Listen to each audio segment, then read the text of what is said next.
Ring walk Danny, ThaBoxingvoice.com, here with the former two-time champion of the world, three-time champion. They did. I was there, but I was a little under the influence. You're right. With the former three-time champion of the world, Fernando Vargas. How you feeling, champ?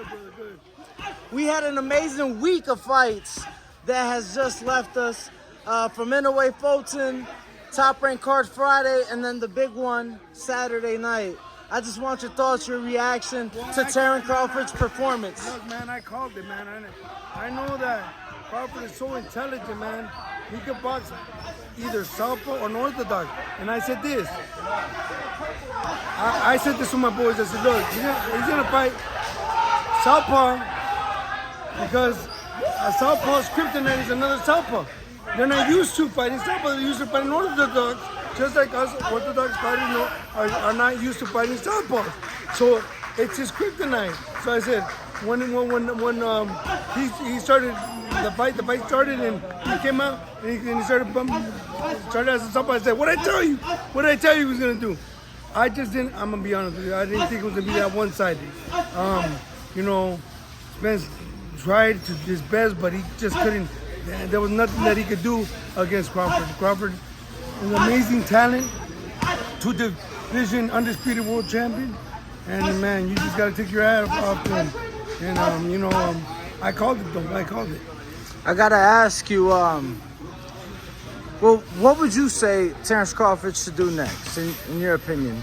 Because a lot of people are saying Jerron Boots Ennis, who is his mandatory, undefeated, but he hasn't fought in any world title fights. Crawford is 18-0 with 15 KOs in title fights. So some feel that he may be getting rushed into that fight. Quite frankly, with all due respect, champ, a lot of people felt that you were rushed. So I'm not sure how familiar you are with Jerron, but I'm not. Okay. I don't want to say, but I have seen a little bit of him. Okay. He's flashy. He's smart. Switches a lot. He switches a lot, so I Boots Ennis, right? Yes, sir. I've seen him like maybe once or twice, not too much. Okay. I can't tell you too much, but all I know is that he can fight. He's definitely a up-and-coming world champion, no? He's world champion. Interim, but he got the skill to be world champion, definitely. Yeah, interim and Crawford's mandatory. A lot of greats have moved up throughout time. We've seen Canelo do it.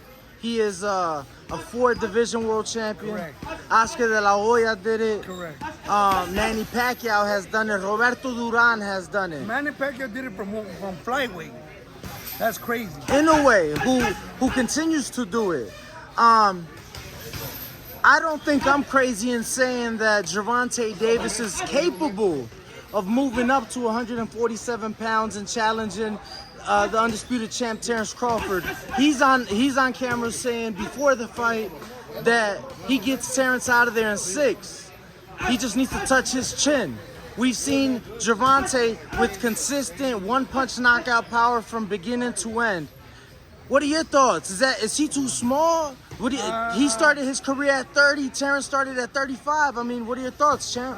Man, I just think that if it happens to be a great fight, I still think that Crawford is still, more seasoned than Tank, and so I think that why not Crawford? Nobody beats Crawford,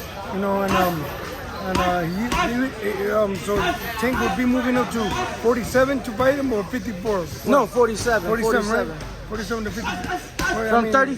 From 35 to 47, but he's already fought at 40. He beat Barrios and became a WBA regular champ at 140.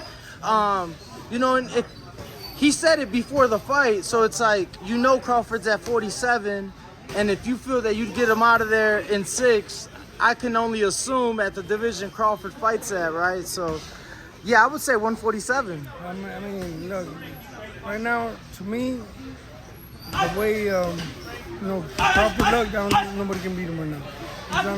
He's in his moment, and of course, it's gonna be a great fight because Tank is undefeated. He's a young star, and he's coming up and with a lot of power. With power, you know what I mean? But hey, Crawford's not too shabby either, with the power. So you knock down what's his name? Errol Spence. Errol Spence. What, three Three times and then the stoppage. So, you know, I just think that it would be a great fight if I would see, you know, Tank versus Crawford. I gotta ask, one of your sons was in there with Crawford for this camp, and Fernando Jr. What'd you see in the sparring? I was not there. Oh my goodness! And what the fuck? they wouldn't let nobody film, and I wish that I could have seen it. Wow. But it was unfortunate. But what's it feel like though? What's it feel like as a father and trainer? I told to my son, that experience that you're gonna get right now with Crawford, that before he got in the ring with him, I said you should be paying him. Because, you know, he paid my son right. for sparring, but you should be paying him to get that experience, because that experience is like no other. You can't pay for it. You can't pay for it. You can't pay for it. It was definitely a great experience and an amazing, experience for my son. And he just, you know, we talked about it. He just said, man, he's so crafty. He's so crafty. You think he's right there, but he's not. You know what I mean? So, you know, hats off to Crawford, definitely. Last two things for me. Next month, the next big pay-per-view, if you will, Jermell Charlo, the undisputed champ at 154, moving up 2 weight classes to be great, challenging Canelo, the undisputed champ at 168, undisputed versus undisputed. What are your thoughts? Canelo is an animal. You know, look, I'm idol Chavez, but if I don't say that Canelo is the best fighter that Mexico's ever had, then that wouldn't be a real vato. So at the end of the day, you know, what he's done, nobody has done. Right. No Mexican fighter has done. So you can't. It wouldn't be right for me to say that, you know, my idol did better. You know, he didn't. You know, and at the end of the day, you know, I just take my hat off to Canelo. Definitely a great fighter. Last one for me. I'm sure you saw over the weekend at the weigh-ins for the Errol Spence and Terrence Crawford fight, the former world champion Charlo-Plant smacked the shit out of the current middleweight champion Jermell Charlo, not to be confused with his brother Jermell. Hey, you know what? At the end of the day, you can't be talking no crazy shit. You know what I mean? At the end of the day, we're fighters. You know what I mean? And sometimes we're not going to keep it professional.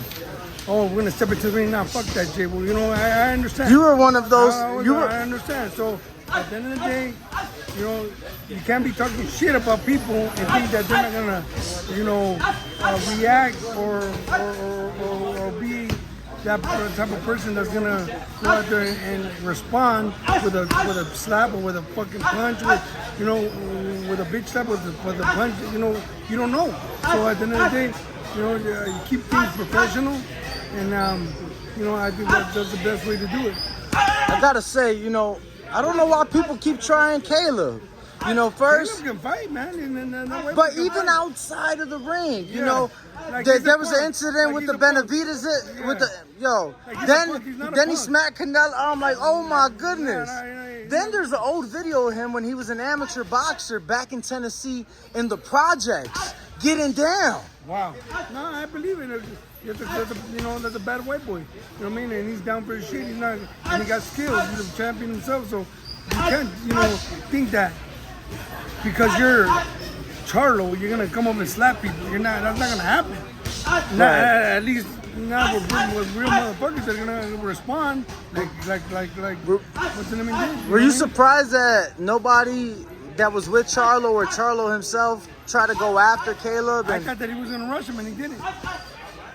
Yeah, I was surprised myself. He just walked back. Well, champ, un placer, a pleasure as always. And I gotta say something. A year ago, you called me out for the Crocs, and I'm still rocking the Crocs. I see you still got the Huaraches. It's all love. Siempre mexicano. A huevo. A huevo. Let's go, baby. Hay Vargas para rato. Family, don't forget to hit that like button. Subscribe to the YouTube channel. Help us get to that 1 million subscribers. We're on the road to 1 million. And obviously, we have other great content on our Patreon channel. So since this video is over, head on over to our Patreon and check out all the exclusive content or right here on our YouTube members.